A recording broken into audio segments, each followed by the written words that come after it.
All right. Well, I'm just going to go ahead and get started. Hopefully everybody can see the screen okay and hear me. Really quick, I do just want to say hi. I've never shown my face on the webinars before, so I thought I'd go ahead and do that.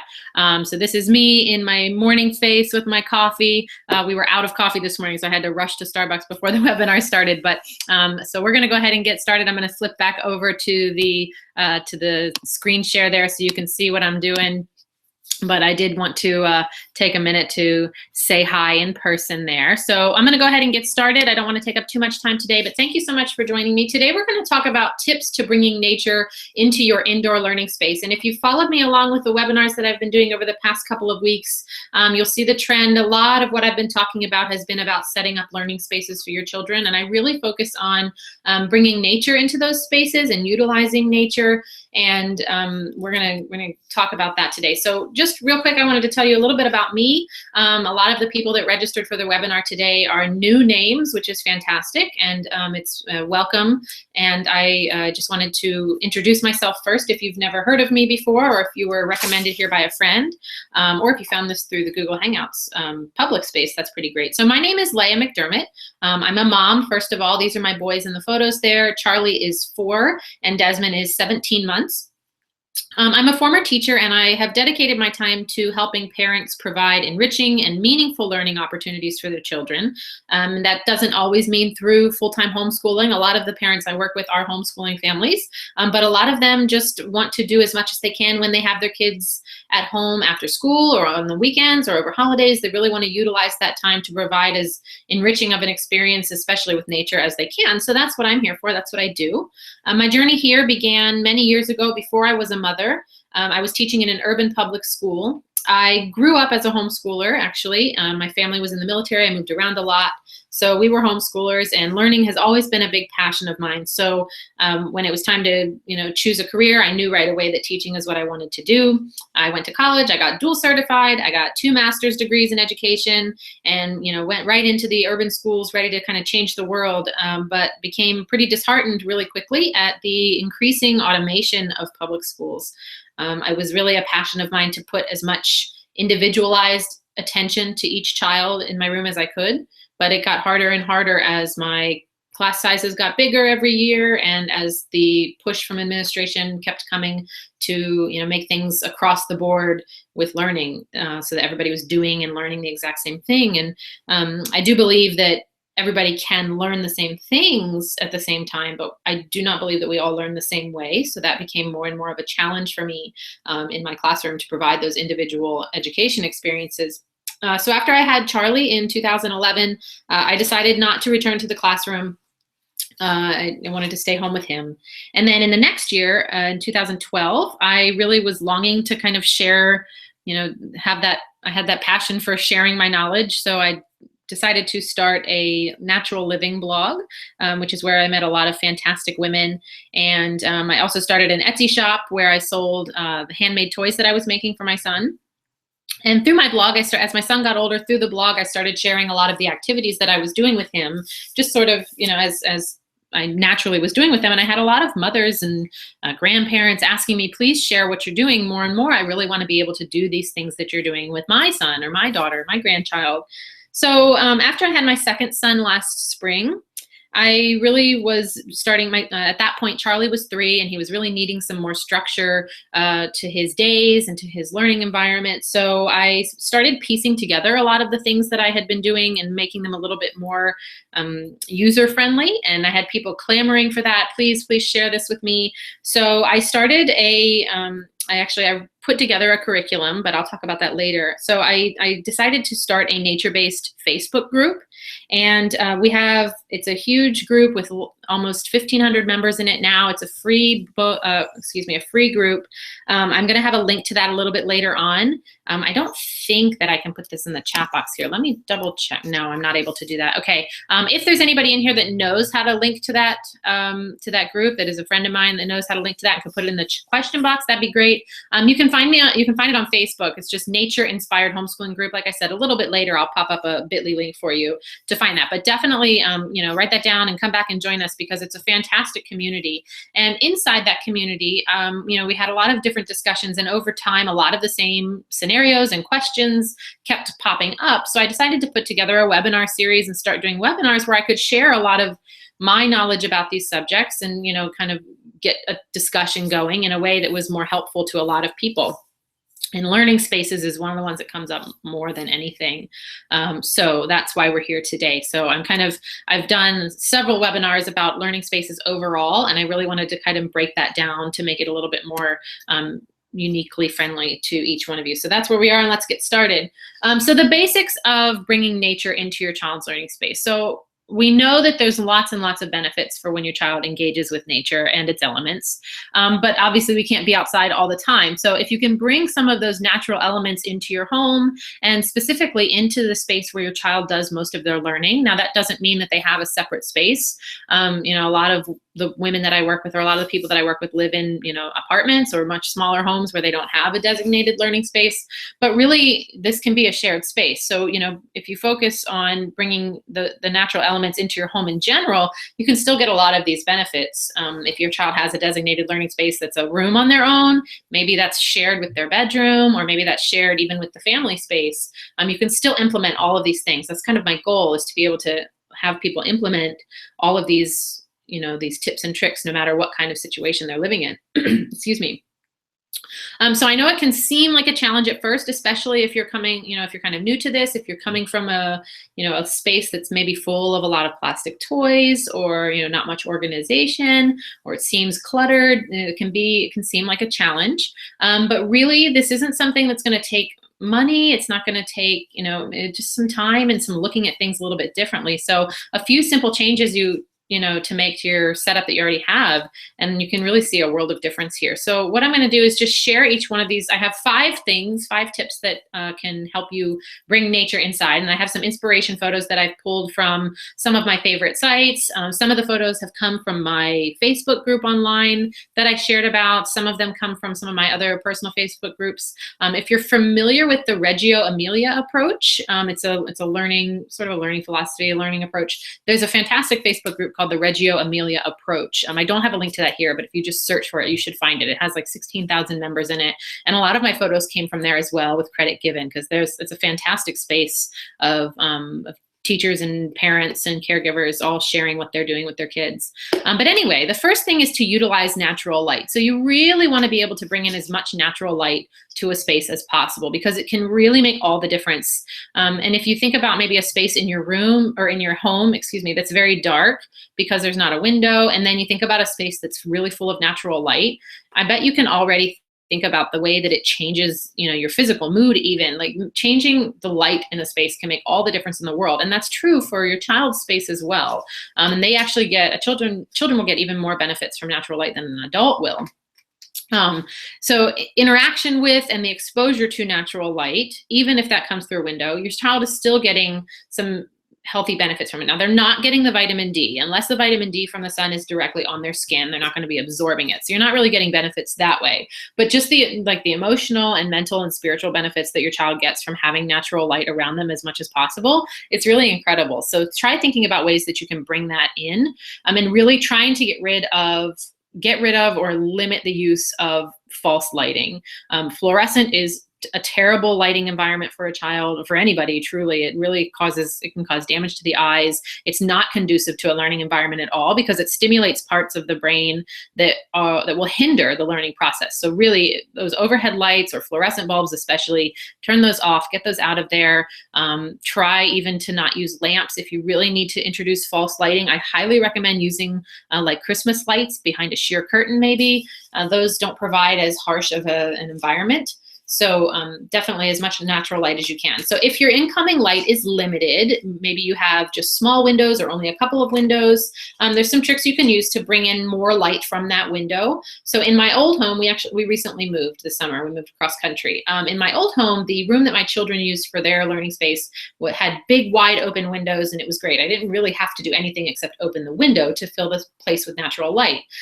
When we moved to my new house, however, the room that is theirs, most of the rooms actually in the new house, but the room specifically that's for their learning space has one tiny little window, and it faces the back where there's not a lot of natural light coming in anyway. So I really had to be pretty tricky with how I brought in more light, but it is possible. So like I said, using those twinkly lights is one thing. I hung those around the room, and that kind of made like a, not a very harsh environment, very soft lighting. Take blinds and curtains and shutters off the windows. Seriously, you don't need them. I know that it's decorative and it can be nice, but really if it's limiting any of the light coming in, take them off. Decorate a different way. The only time that maybe you would need to change that up is if your learning space, your child's learning space is shared with their bedroom and you need to like block light at night. That would be one thing, but then maybe try to use like sheer curtains or something. Just really open up as much of that window as you can. And then the other thing, the biggest trick there would be using mirrors, because mirrors will reflect the natural light that's coming in. So even if it's only coming in from one small window, the mirrors are going to bounce that light all around the room. So really try to bring in as many mirrors as you can in those small, even in a room that's well lit, you can still utilize the mirrors. So you can see in the photos there, definitely use different sizes of mirrors, put them at your child's level. The more that you can put sort of directly across from the window, the more that'll kind of bounce around. But different sizes, different shapes, put them on the tables, let your child work on top of a safe mirror. You can see in the top photo there, An Everyday Story is one of my favorite websites. This is a lady at home, and she blogs out of her home, and she does a lot of really great things with her kids and sort of that Reggio Emilia approach that I mentioned. But you can see she put a mirror right there on her nature table, and that's a fantastic space. It's directly across from a window, you can see, so there's light bouncing right back on what the children are doing. And that's something that's so simple. She seriously just put a mirror, propped up at the end of the table there. So that's one way, a great way to bring more of that natural light in and to have your child be able to manipulate it almost.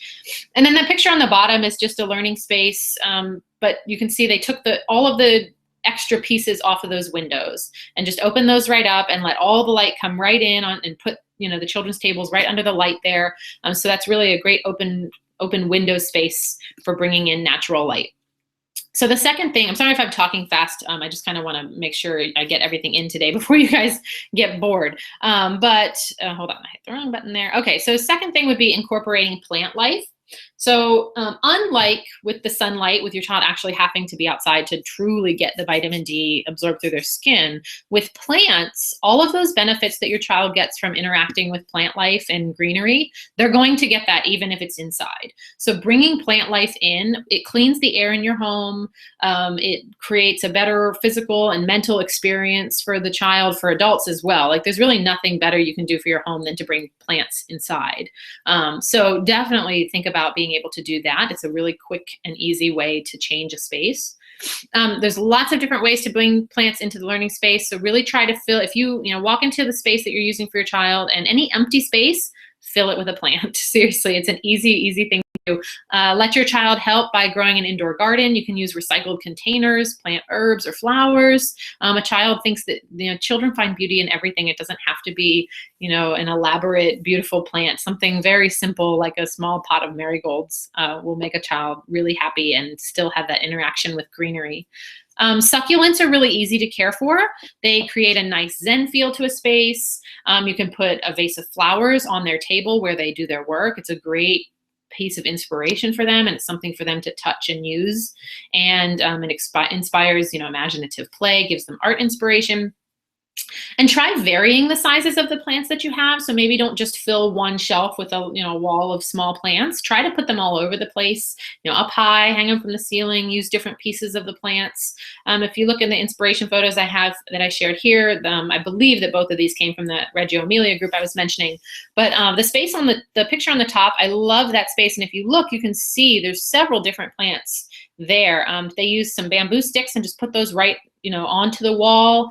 So even though that's not a living plant right now, there's still that element of being in a natural space. You can see they put a plant up high and it's kind of growing down low. If you look to the right of the bamboo, between the bamboo and the wooden shelf, you can see there's actually a succulent plant suspended in glass there from the ceiling. So that's a really fantastic, adding of, what's the word I'm looking for? Adding space, and you can see the light reflecting through, making a shadow on the wall.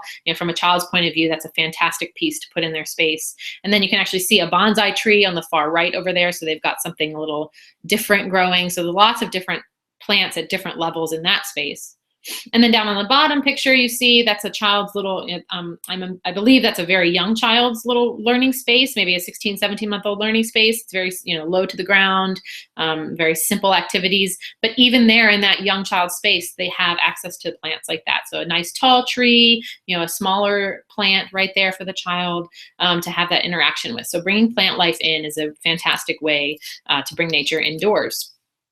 The third one would be using natural loose parts. And this is one that when I mention it, kind of gives a lot of parents an aha moment because we think about when we're outdoors, we think about using outside things to play with, rocks or pine cones or acorns or sticks. We think about that outside. We don't generally think about bringing those kinds of outdoor things inside. We think about light, we think about plants. We don't really think about the loose parts, but that can make all the difference in the world of play and learning and experience for a child inside. So when you think about filling up your spaces, filling up baskets or shelf activities with loose parts from your home, try thinking outside the box and think about where you could replace some of those man-made things with natural elements. So maybe instead of a basket of Legos, you put a basket of twigs or pine cones or rocks or seashells, and just sort of, or you do both and, kind of incorporate those two things together, those man-made and those natural elements.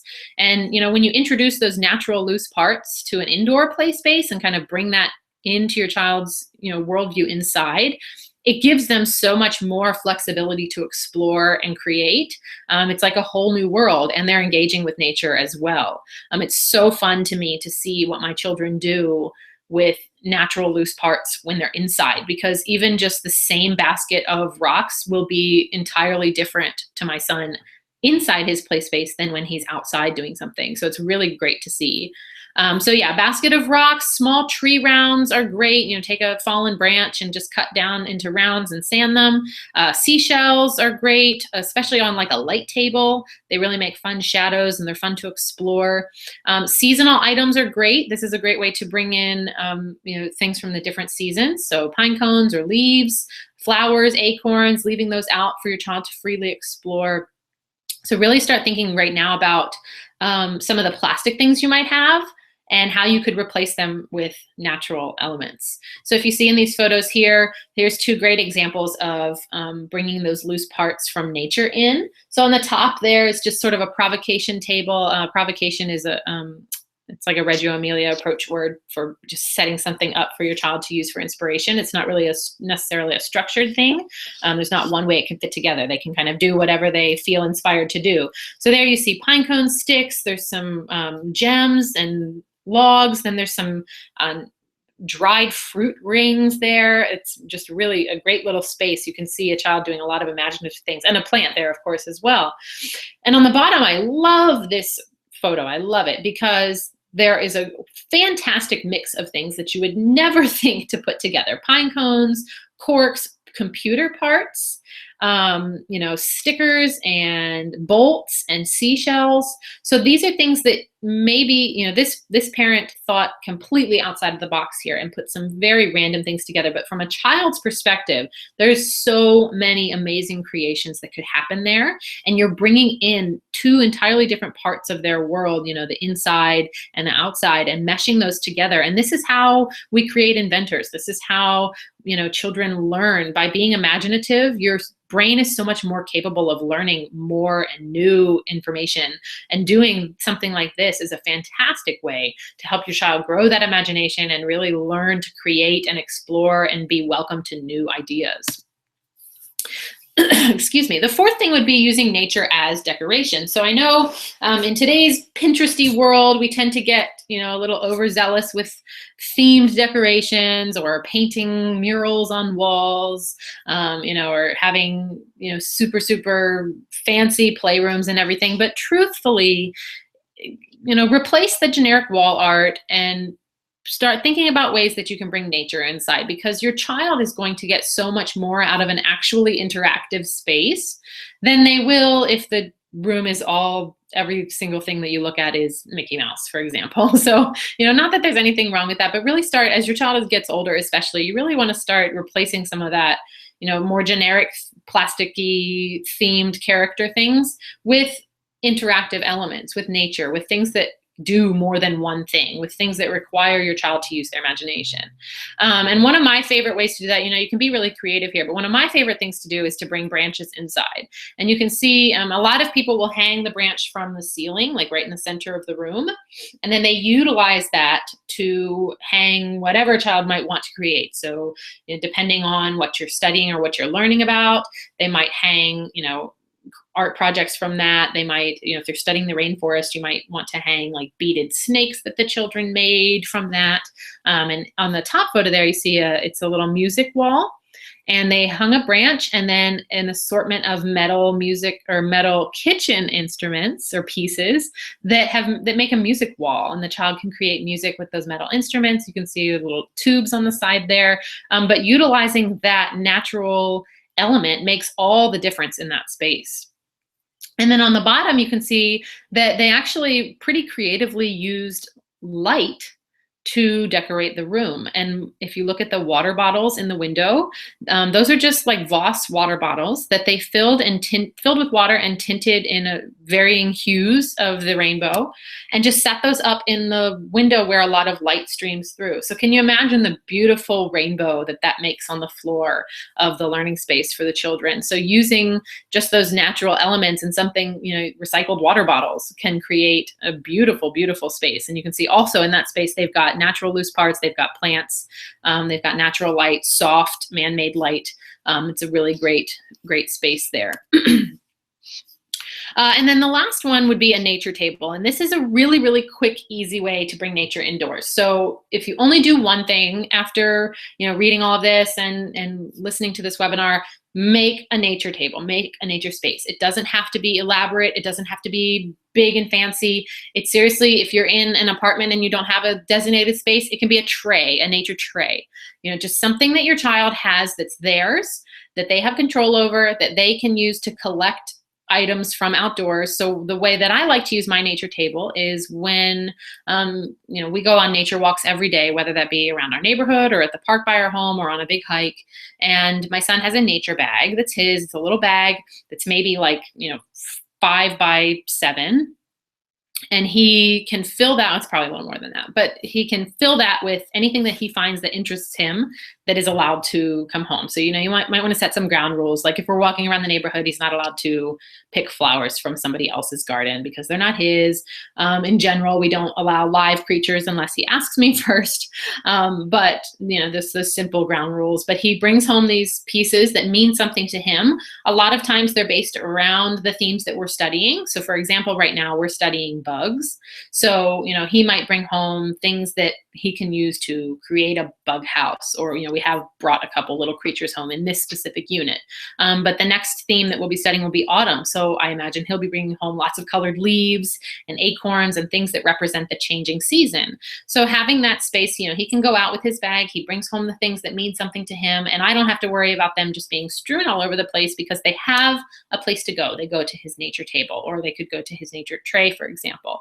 And that's really just a space that he can use to explore and create. I keep science materials on mine, like, sorry, my mother is texting me, trying to find my, my brother just started college, so my mom is paranoid about him. But anyway, so if that popped up on your screen, I'm sorry about that. But anyway, yeah, so this is a space where I keep some science instruments, so like tweezers and magnifying glasses and scissors so that he can cut things apart. So it's really just a space that I allow him complete freedom to explore and interact with nature, but he's inside. So, set up something like that. It's also, like I said, a great place to keep seasonal treasures or themed discoveries to kind of extend the learning units past when you're sitting down and doing a structured activity. It kind of extends that the whole way through the day. So 2 examples here. The top photo is from somebody who's actually in my Facebook nature group. She's also in my membership group, which I'll talk about in a minute. But you can see the nature table she set up for her daughter, which I love this photo. I use it on like every single one of my webinars. I find something in this photo that I love.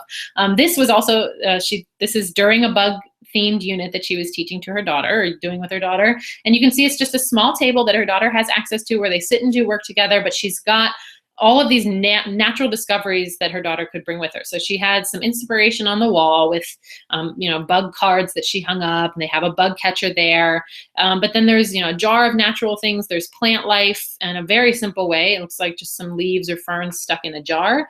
There's also, little tree rounds there. It looks like they're holding pencils. So it's just a great little nature table and a space for her daughter, an inviting space for her daughter to sit and explore.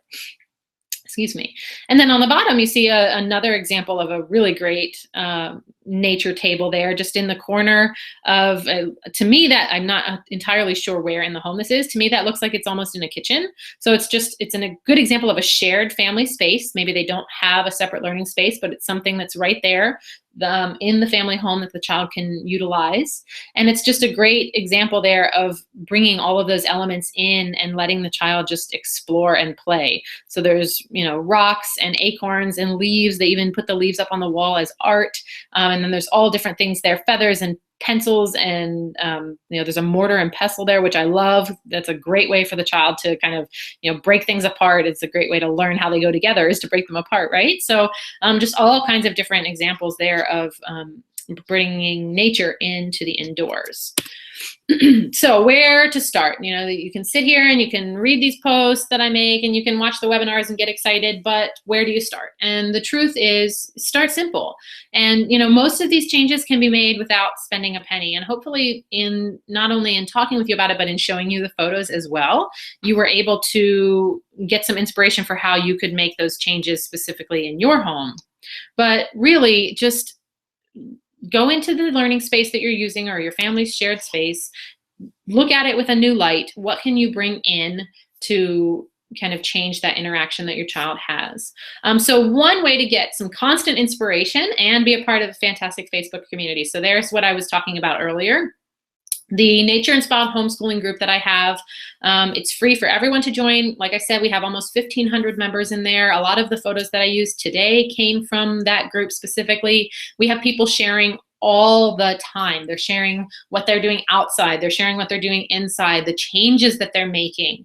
Some of the changes you can see just from some of the webinars that I've been doing. We've got people sharing before and after photos of the things that they changed without spending a penny. So it's a really great space. Please come and join us. You could search in Facebook. It's a private group, but it does show up in search. So if you search Nature Inspired Homeschooling, you'll find us there. There's also a bit.ly link there. If you go to bit.ly/nature group, and that, or / I guess, but bit.ly/nature group, that'll take you directly to the link where you can request to join, and I can manually let you in. As soon as this webinar is over, I'll go over and let everybody in that requested to join. But it's a great place. Invite your friends. Please come and join us. It's a fantastic way. It's where all of the inspiration for all of this got started. So come and join us.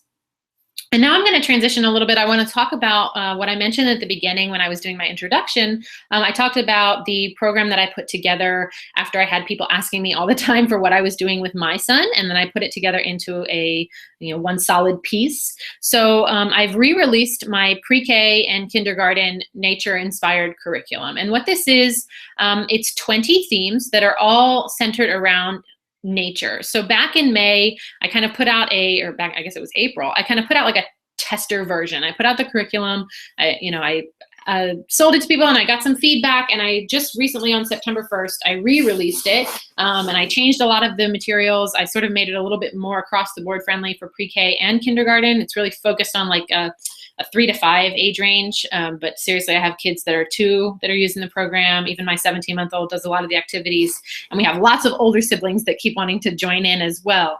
But it's really centered around that pre-K and kindergarten age group. But it's 20 nature-based themes. Things like all 4 seasons, trees, bugs, birds, rainforest, ocean life, star or space, I think is one, so it includes stars, space, light, colors of nature. So all different themes in nature brought into this curriculum together for you to explore with your child. It's all very child-based. So it's structured play, but it's really all centered around your child's exploration. Inside of each theme is 25 activities. At least. Some are a little bit more depending on what they are, but you get nature explorations, so how to get out into nature and explore your world based on those themes, which is really fun. Art activities, math extensions, so using nature to kind of build the building blocks for math connections later on. Sensory play, which is a fantastic idea if you're not already doing that at this age. Science experiments, of course. I have themed book lists, so there's a list of my favorite books per each theme. And literature-focused lessons to kind of boost that early literacy. And at the end of everything, I included a kid-friendly recipe because so many studies have shown that if children are involved with making the food that they eat, they're going to develop those healthy eating habits, and they'll actually keep them for the rest of their life in general. So that was a big part of the nature exploration for me, was bringing, because food is a big part of the natural element, of course, because that's where most of our food comes from, where all of our food should come from. And but bringing that to the child and allowing them the freedom to explore and to kind of create on their own. So I have a themed kid-friendly recipe at the end of every theme as well. And then you get lifetime access to this. It's available to, you get a download link so that you can download it, print it if you want it, but it's also available always on a cloud device. So you don't have to take up space on your computer. You don't have to print it. You can just pull it up online, pull it up on your phone, pull it up on your tablet. It's available all the time, forever. You get it forever. There's more than enough in here for a full year of activities. So overall, it actually goes out to be over 500 activities that are all centered in nature. So, you know, you could do one thing every single day for a year and a half, or you can, you can really pull it down based on your child's interest. You could do, I do about 2 to 3 a day through the week with my son, and a theme lasts us about 2 weeks, sometimes more or less, depending on his interest.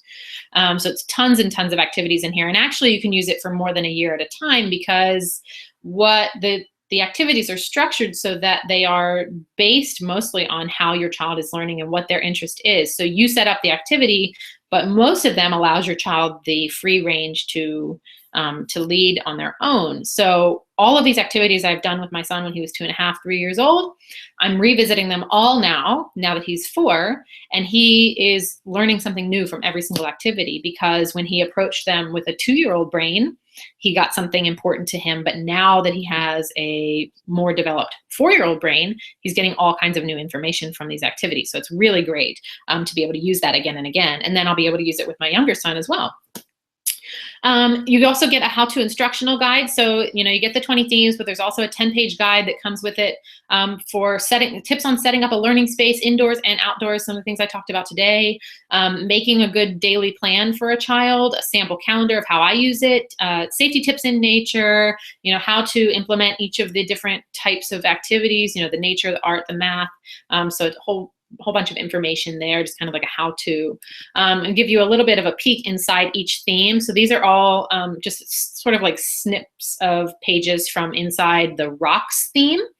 So you can see on the left, you get a list of my favorite books, and then an example of how to engage your child in reading to sort of start those early literacy skills without actually sitting down and teaching them, because the children are too young to learn the skills. But it's sort of examples for how you can structure your reading time every now and then to sort of boost those early reading skills for your child. And then in the middle there, you see the nature explorations. So just different ways that you can, so you see each one of those, this is the rocks theme. So each one of those activities there are about rocks or themed around rocks, but they're all about how you can go out and explore in your area, wherever you live, how to use the themed activity or rocks, the thing in the themes, but inside your own environment.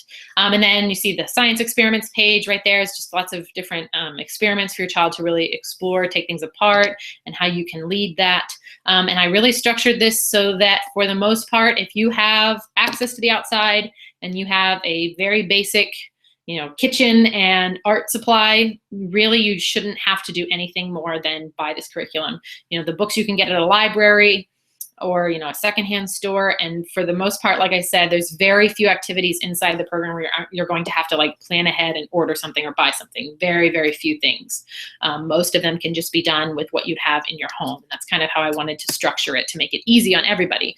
So you also get, with the new release of the material, I have added a ton of new bonuses. So you also get access to a private members only Facebook group, and this place is poppin', guys. It is a fantastic community. Like the community I already mentioned, is a great community. But this group is moving so fast, I can't even keep up. Like, I had to turn the notifications off for my own group because it was just, I was waking up to hundreds of notifications from the people in this group. It is amazing. We have almost 200 people in there, and it equals out to be over 200 kids.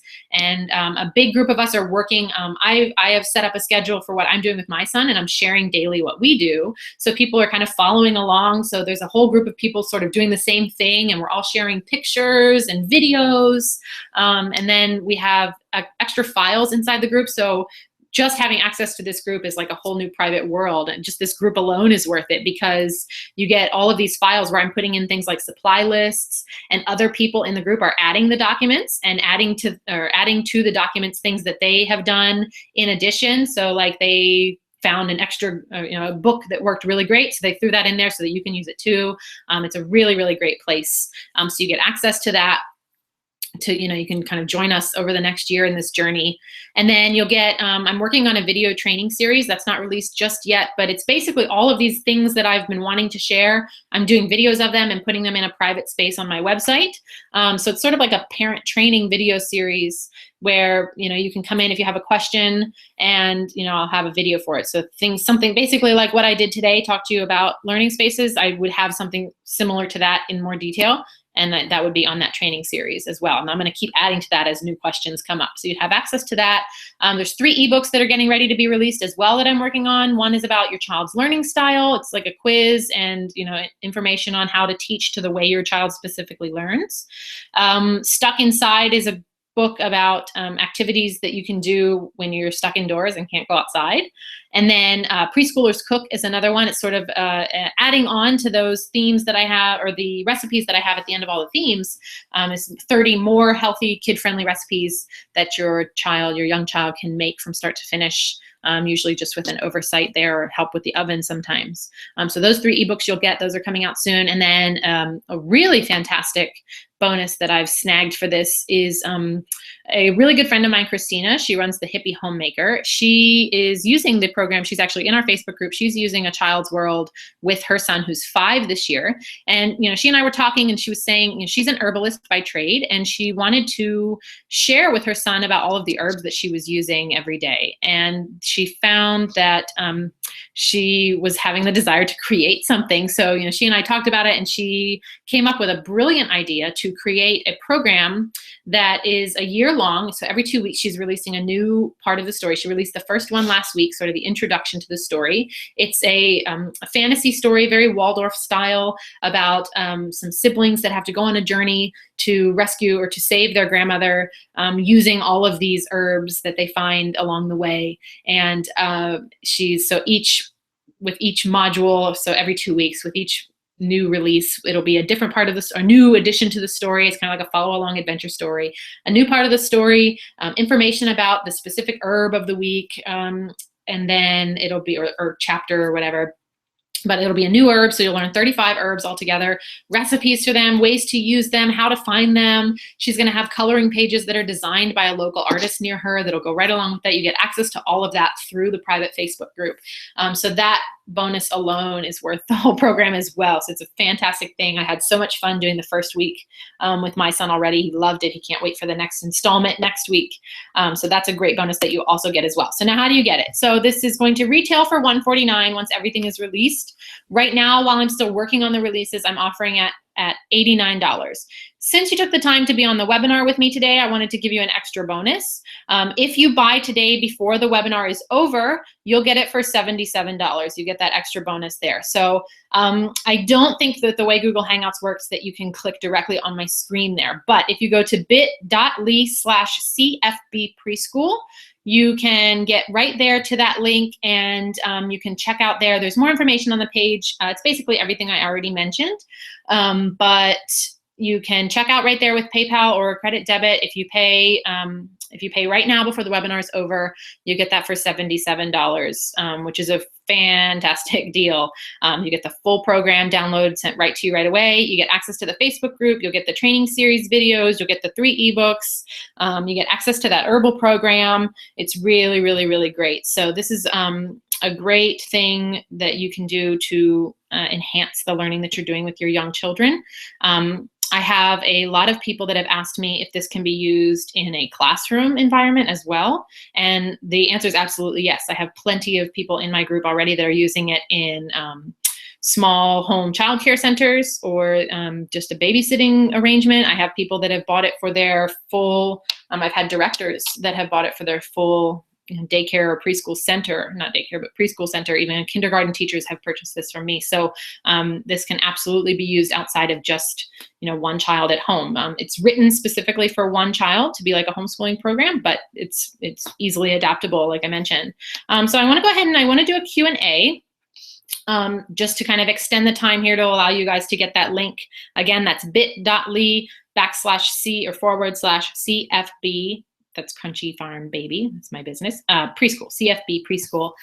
So I'm going to go ahead and go into the chat now. So if you have any questions, I'm happy now to answer them. And there should be a question and answer box there that you can ask questions, and then I can see them here on my screen and I can answer them for you. You can ask me questions about the program, questions about anything that we talked about today with the learning spaces. I'm happy to share or answer any questions that you might have about anything. I'm going to take questions for maybe another 8 to 10 minutes to leave that opportunity there for you to purchase that curriculum now.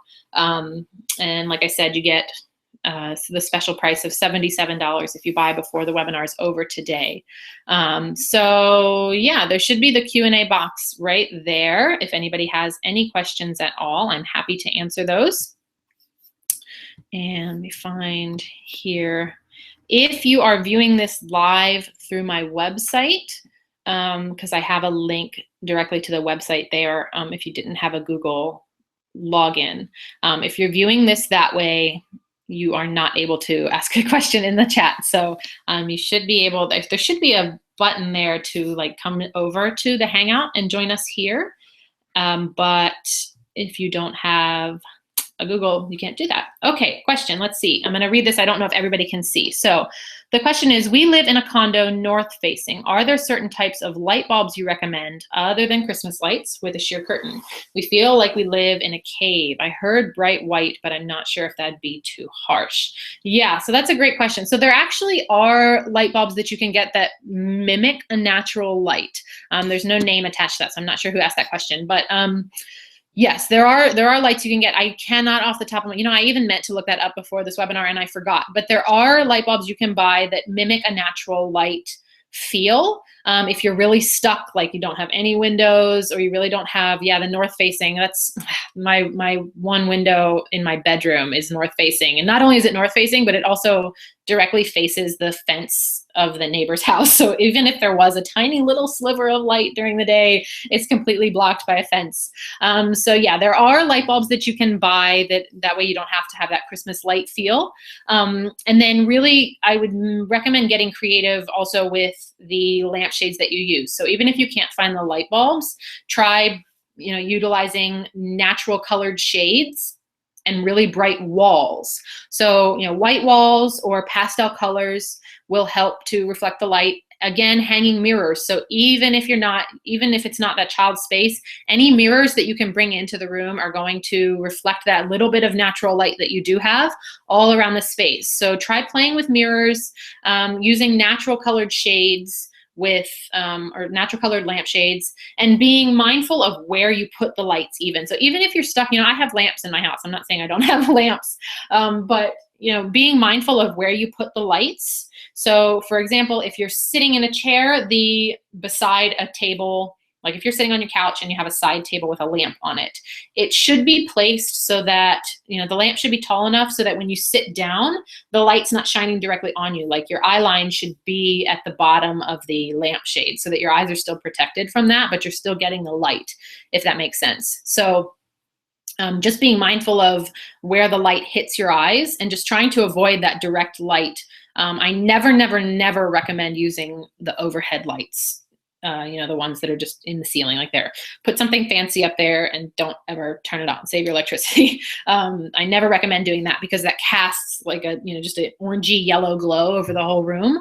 And it can really put a harsh environment on it. So yeah, so hopefully that answers your question there. But yeah, white or really bright walls, bright wall colors, mirrors, and natural colored lampshades. And yes, again, there are light bulbs that mimic the natural light. I do think they're a little bit more expensive, but it's worth it in my opinion. I do have some of them in my dining room in the chandelier, but I don't remember what they're called. So if you just go to a Home Depot or a Lowe's or something and ask them for the light bulbs that mimic the natural light, they should know what I'm talking about there. So, oh, it was Tess. Okay, sorry, I didn't see her.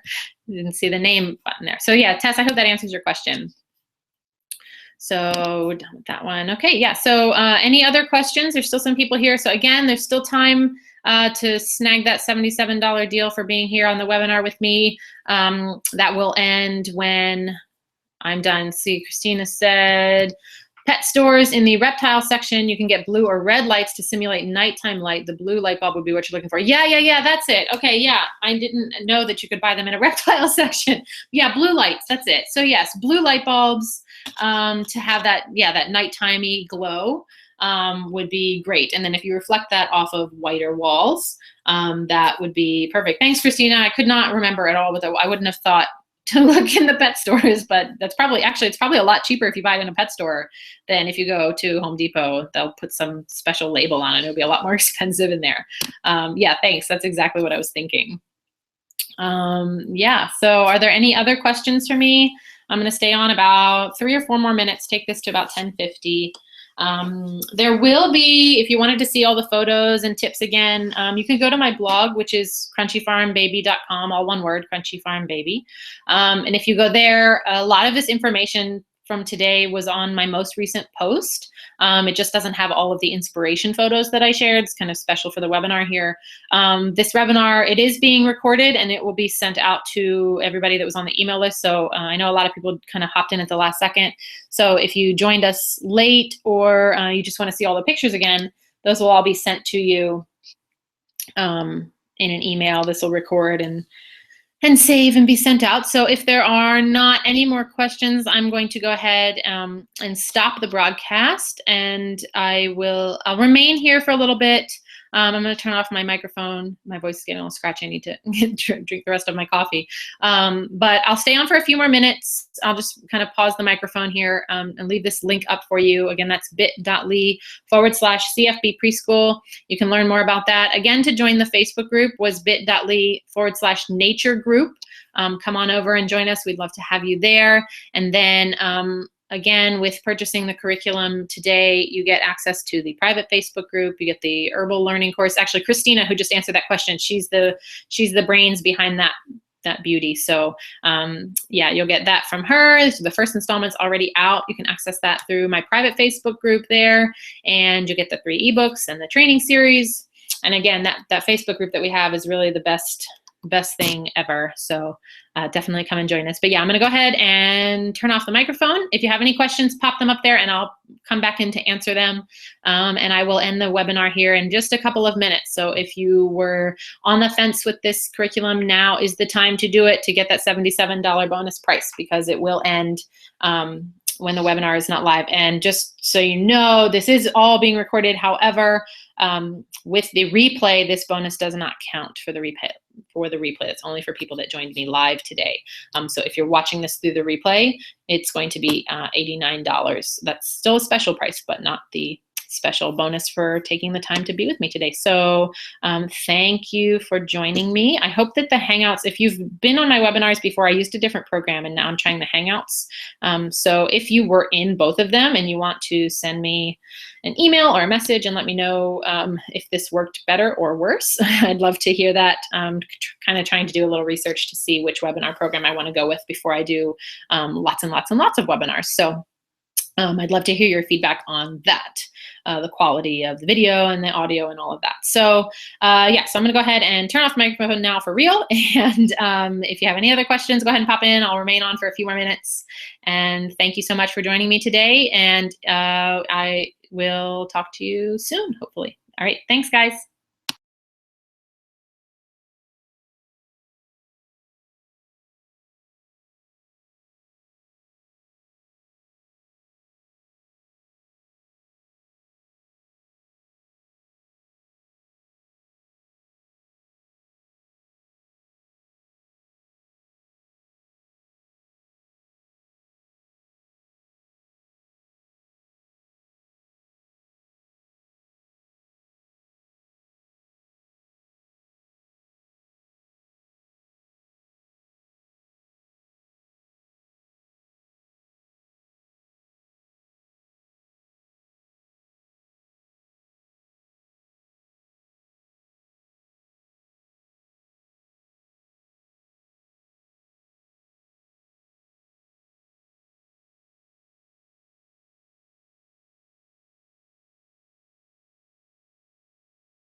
For those of you still on, I'm just popping back in to say the webinar is going to be ending in 2 minutes. So if you were thinking about grabbing that bonus price, now is the time to do that. Again, that's bit.ly/CFB preschool. And you have 2 minutes left to do that. At 10:55, I'm going to be stopping this broadcast and ending the webinar. Thank you.